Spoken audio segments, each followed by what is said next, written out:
Hello, welcome to this week's edition of Northwest Quadrant Wealth Management e-News. Thank you for joining us.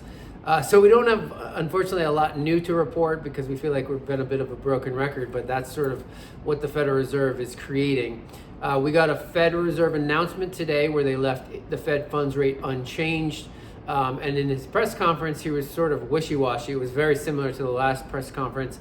The Fed is not either dovish or hawkish. They're sort of right in the middle right now. And so really we're in this holding pattern that we've been talking about for quite some time. And the Federal Reserve is sort of waiting to see how their past interest rate hikes continue to play out in the economy. And so that's why we're not seeing a significant movement either way in the bond market to the stock market.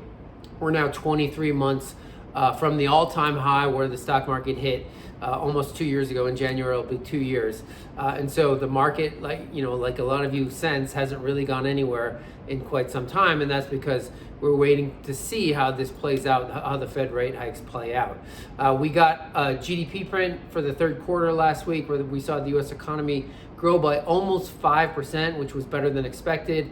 It now looks like we're going to have GDP, the U.S. economy, grow by north of 3% in 2023, which I don't think anybody would have expected. And so the consumer continues to be a juggernaut. We have unemployment in this country at 3.8%.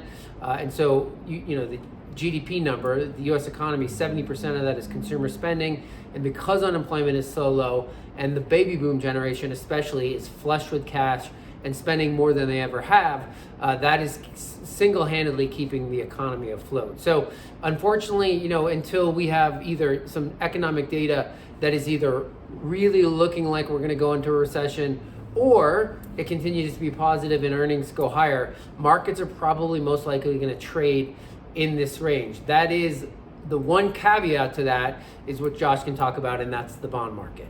It certainly feels like we're fast approaching an inflection point where the bond vigilantes, those older clients of ours will remember the 1990s, and James Carville referencing them as the scariest participants and global actors of all, and that as a borrower that becomes less creditworthy, of course you're going to want to charge them more interest to borrow.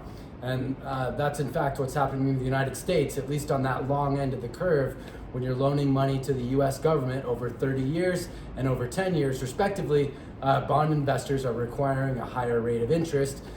Interest expense as a percentage of gross domestic product is fast reaching those early 1980s levels, and it's soon going to become, in fact, our biggest budget line item, which is really scary because it then becomes not far from tax receipts. And when interest expense reaches tax receipts levels, we look like sort of a banana republic. But the idea is that inflection point is coming sooner than later. How quickly it comes, we won't know. It doesn't look like either potential administration in 2024 has any interest in fiscal conservatism, which I think from the bond investors' perspective is also a really scary prospect. Remember, the previous administration added $7 trillion to the deficit in 4 years. A lot of people forget that. And the current administration is running something like a 1.7% trillion annualized number. And with endless wars, the potential for economic weakness and therefore lower tax receipts coming next year, there's a lot of variables in the equation that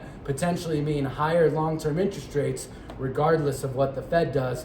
And that, I think for most people out there, the obvious conclusion is that taxes are going to be significantly higher in the future than they are today. But at least in the near term, there's this huge degree of uncertainty. The inflection point is coming sooner than later, though, and that's, I think, the key message for most investors out there.